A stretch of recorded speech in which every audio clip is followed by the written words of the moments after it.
بسم اللہ الرحمن الرحیم۔ السلام علیکم خواتین و حضرات، نظریات کی دنیا میں خوش آمدید۔ ناظرین اکرام، رچرڈنکسن امریکہ کی تاریخ کا سب سے بڑا اور جاندار صدر تھا۔ نکسن کے صدر بننے سے پہلے امریکہ نے دوسری جنگ عظیم کے بعد سرد جنگ شروع کر رکھی تھی۔ امریکہ کی بدنامی کا یہ عالم تھا کہ دنیا کے تقریباً ہر ملک میں امریکی جھنڈے جلائے جاتے تھے اور ہر سرمایہ دار کو گالی دینے کے ساتھ ساتھ امریکہ کو بھی گالی دی جاتی تھی۔ نفرت کی اس فضا میں رچرڈنکسن نے اقتدار سنبھالا۔ اس کی کوششوں سے 1973 کو پیرس میں امن معاہدہ طے پایا اور امریکہ پچھلے 10 سالوں سے پھیلی ہوئی بدنامی سے باہر نکل آیا۔ اسی دوران پاکستان اور بھارت کے درمیان 1971 کی جنگ بھی چھڑ گئی۔ مزید ڈسکس کرنے سے پہلے ہمارے نظریات چینل کو سبسکرائب کریں اور ساتھ میں بیل آئیکن کو بھی دبا دیں۔ اس طرح آپ کو ہماری ہر آنے والی نئی ویڈیو کا نوٹیفیکیشن بھی ملتا رہے گا۔ اسی دوران پاکستان اور بھارت کے درمیان 1971 کی جنگ بھی چھڑ گئی اور 16 دسمبر 1971 کو بنگلہ دیش وجود میں آ گیا۔ لیکن بھارتی ارادے یہ تھے کہ مغربی پاکستان پر بھی اپنا کنٹرول قائم کر لے۔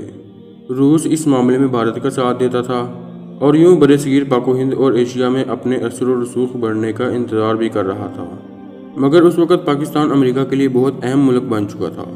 وجہ یہ تھی کہ پاکستان امریکہ کی چین سے دوستی بڑھانے میں اہم کردار ادا کر رہا تھا۔ امریکی آرکائیوز کے مطابق نکسن نے اقتدار میں آتے ہی چین سے تعلقات بنانے کے لیے کوششیں شروع کر دیں اور اس کام کے لیے امریکی تاریخ کے سب سے اہم ترین سیاسی گرو ہنری کسنجر کی ذمہ داری بھی لگا دی۔ پاکستانی حکومت نے بھی ان کی یہ دوستی بنانے کی ذمہ داری لے لی۔ امریکہ میں پاکستانی سفیر نے امریکی حکام کو یہ بتا کر بہت خوش کر دیا کہ چائنا کا وزیر اعظم انتظار کر رہا ہے کہ امریکی صدر نکسن چائنا کا دورہ کرے۔ یہ تھا وہ مرحلہ جب اس دورے کی تفصیلات طے کرنے کے لیے امریکہ کا اہم ترین سیاسی گرو ہنری کسنجر جولائی 1971 میں پاکستان آیا، صدر یحییٰ سے ملا اور ایک خفیہ جہاز کے ذریعے چائنا چلا گیا۔ اس کے اس دورے کا علم دنیا میں کسی کو بھی نہ ہو سکا۔ یہیں سے امریکہ اور چائنا کی دوستی کا آغاز ہوا اور فروری 1972 کو صدر نکسن کے چین کے دورے کی تاریخ بھی طے ہو گئی۔ لیکن اس دوران 1971 کی پاک بھارت جنگ بھی چھڑ گئی، جس کے نتیجے میں بنگلہ دیش بن گیا۔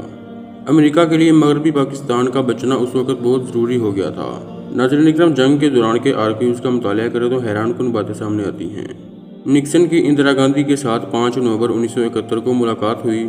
اس ملاقات کے بارے میں ہنری کسنجر نے کہا، "The Indian are bastard anyway.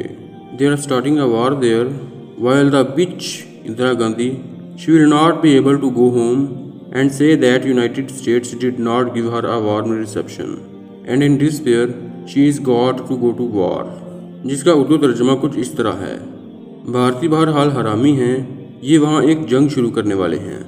یہ کتے کی بچی اندرا گاندھی اپنے ملک میں جا کر یہ تو نہیں بتا سکتی کہ امریکیوں نے اس کا اچھا استقبال نہیں کیا، اور اس مایوسی کا غصہ نکالنے کے لیے یہ وہاں جا کر جنگ چھیڑ دے گی۔ ناظرین اکرام، پھر ویسا ہی ہوا۔ بنگلہ دیش کے بننے کے بعد امریکہ کو یہ خطرہ لاحق ہو گیا کہ اگر مغربی پاکستان پر بھی بھارت نے قبضہ کر لیا تو یہ سارا خطہ یعنی جنوبی ایشیا کا سارا علاقہ روس کے زیر تسلط آ جائے گا اور امریکہ کا اثر و رسوخ اس خطے سے بالکل نکل جائے گا۔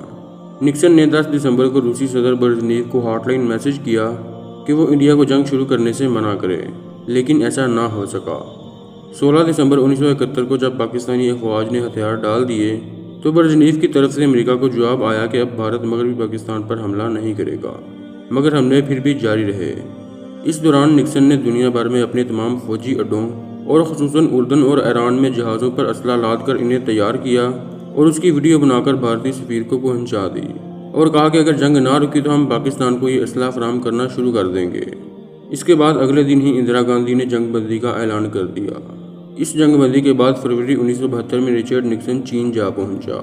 یہ نظارہ اس دور کی سرد جنگ میں گرفتار دنیا کے لیے حیران کن تھا۔ ناظرین اکرام، آج سے 50 سال قبل دنیا یہ سوچنے لگ پڑی تھی کہ اب شاید اس زمین میں امن کا دور شروع ہونے والا ہے۔ وقتی طور پر تو امن ہو گیا، لیکن اب 23 جولائی 2020 کو امریکی وزیر خارجہ مائک پومپیو نے ایک تقریر کی ہے جس میں اس نے نکسن ڈاکٹرین کے بالکل مخالف ایک نعرہ بلند کیا ہے کہ اب کمیونسٹ چین یا آزاد دنیا۔ اس نعرے کا مطلب صرف ایک ہی ہے کہ اب سرد جنگ نہیں بلکہ کھلی جنگ ہوگی۔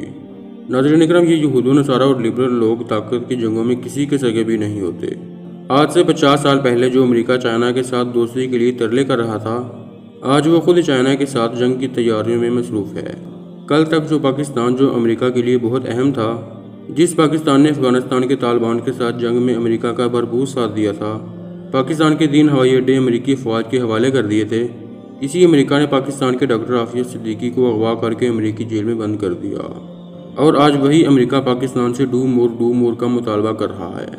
جس افغانستان کو رشیا سے بچانے کے لیے امریکہ نے افغانیوں کو بہت زیادہ اسلحہ فراہم کیا تھا، وہی امریکہ افغانستان کے ساتھ 20 سال تک جنگ کرتا رہا۔